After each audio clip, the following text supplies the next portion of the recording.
Merci d'être avec nous pour ce bref point de l'actualité sur la chaîne qui rassemble. Un nouveau bilan de l'OMS fait état de 1145 morts causés par la fièvre Ebola en Afrique de l'Ouest. Aucun cas détecté en Côte d'Ivoire, mais les autorités multiplient les mesures préventives. Un exercice de simulation devant un cas de fièvre Ebola a eu lieu dans le village de Kandopleu, à 15 km de Biankouman, c'est dans l'ouest du pays. Connu par Gassoro à Boussanogo.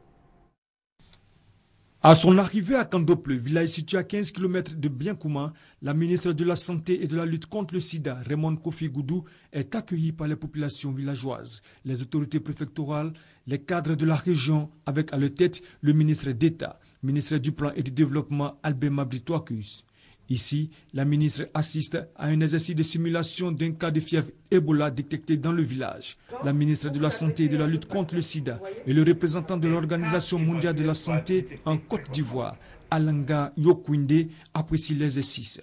Cela nous-mêmes nous a permis de voir nos faiblesses, n'est-ce pas, dans ce process, de voir aussi nos forces dans ce process, de corriger ce qui apparemment n'a peut-être pas bien marché. La ministre de la Santé et de la lutte contre le sida, après avoir rassuré les populations ivoiriennes qu'aucun cas de virus Ebola n'a encore été détecté en Côte d'Ivoire, les invite à respecter scrupuleusement les mesures prises par le ministère de la Santé. Il n'y a pas de cas avérés en Côte d'Ivoire. Je demande simplement que chacun soit prudent et que ce problème de l'épidémie à virus Ebola doit être l'affaire de tous. Des conseils bien perçus par les populations à travers les chefs de village et de canton. Il faut éviter de manger de la viande de brousse.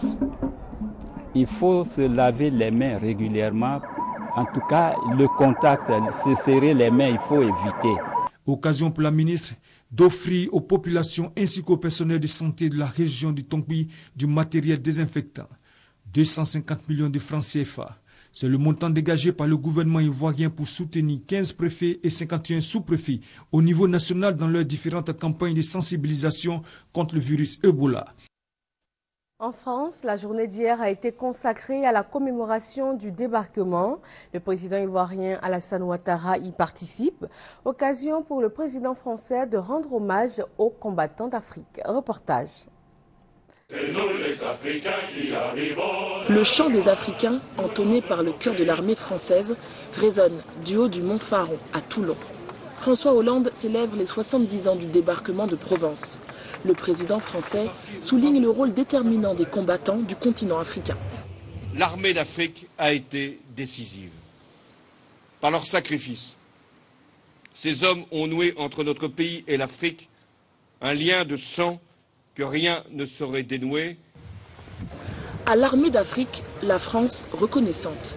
Le secrétaire d'État chargé des anciens combattants, Kader Arif, a rendu dès jeudi à Saint-Raphaël un hommage solennel sur ce mémorial à l'armée d'Afrique, en souvenir de tous les soldats africains ou déconsidérés. Oui, il y a eu du retard pour faire que le roman national, qui doit être le nôtre, prenne en compte tous ces parcours, toutes ces histoires, parce que ces gens-là sont restés ensuite dans leur pays, ont disparu sans qu'on en tienne compte. Et donc voilà, c'est rattraper aussi ça. Dans ce cimetière national à Saint-Raphaël, plus de 400 Africains morts pendant le débarquement de Provence sont enterrés ici. Originaires en majorité de l'Algérie, du Maroc, du Sénégal, mais aussi du Burkina Faso ou de Madagascar.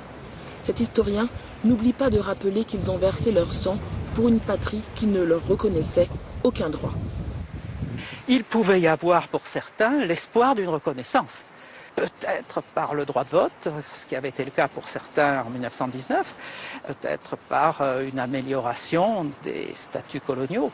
À partir du 15 août 1944 et jusqu'à la fin de la Seconde Guerre mondiale, 14 000 soldats africains sont ainsi tombés sur le champ de bataille, morts pour la France. Au troisième jour de sa visite en Corée du Sud, le pape François a célébré ce samedi matin une grande messe en plein centre de la capitale sud-coréenne.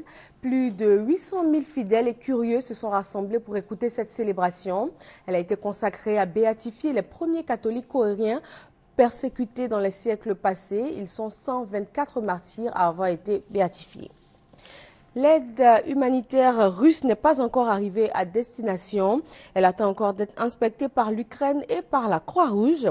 Dans le même temps, l'Ukraine annonce avoir détruit une partie importante de la colonne de blindés russe qui a passé la frontière dans la nuit de jeudi à vendredi. La Russie dément l'information et assure ne pas avoir envoyé de chars en Ukraine. La Maison-Blanche appelle Moscou à cesser ses provocations. Voilà, c'est tout pour ce Flash Info, le journal à 13h sur RTI 1. À tout à l'heure.